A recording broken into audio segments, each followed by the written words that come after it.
Welcome to latest news update center. Please like and subscribe for daily latest news update. The U.S. economy shrank at a 32.9% annual rate between April and June as the country grappled with lockdowns and spending cutbacks during the pandemic.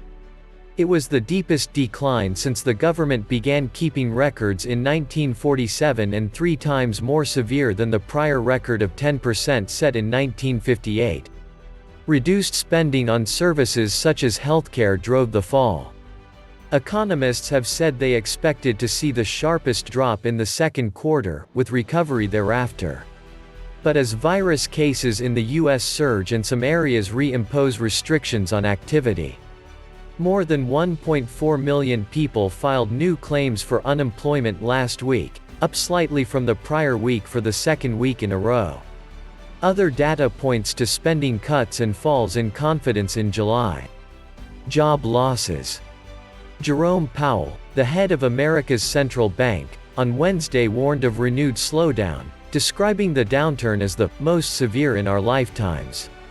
He urged further government spending to help American households and businesses weather the crisis. That call was echoed by other business leaders on Thursday as the figures brought into focus the scale of the economic crisis facing the country. The staggering news of the historic decline of the gross domestic product in the second quarter should shock us all, said Neil Bradley, chief policy officer at the U.S. Chamber of Commerce, a business lobby group.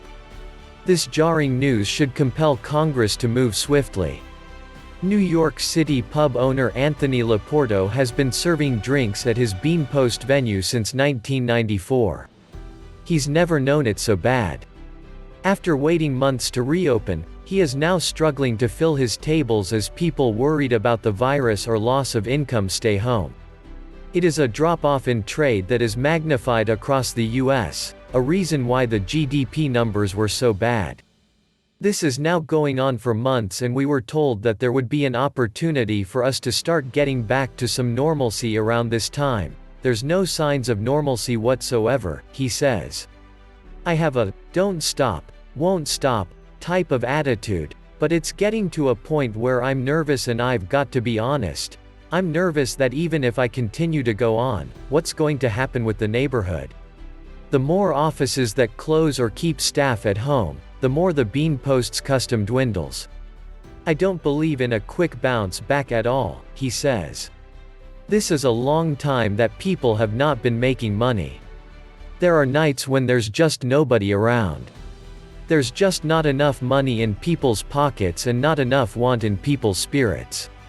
The U.S. has lost nearly 15 million jobs since February, despite strong hiring in May and June. The U.S. Census estimates more than half of American adults live in households that have seen incomes cut since the pandemic. Economists warned it will take years for the U.S. to recover from the devastation. Even when the economy saw rapid bounce back in May and June, the COVID-19 economic shock inflicted so much damage in earlier months that the net result was an economic catastrophe for the second quarter, wrote Josh Bivens, director of research at the Economic Policy Institute. Congress is debating another economic relief package, but it seems unlikely to reach a deal before an emergency $600 supplement to unemployment benefits expires this week, threatening another economic shock. The fact that initial jobless claims have risen for a second week is worrying and underscores that the nascent consumption recovery is at risk, said Madhavi Bakal, vice president of Moody's Investors Service. Thanks for watching. Stay safe and take care. Please like and subscribe for latest news updates.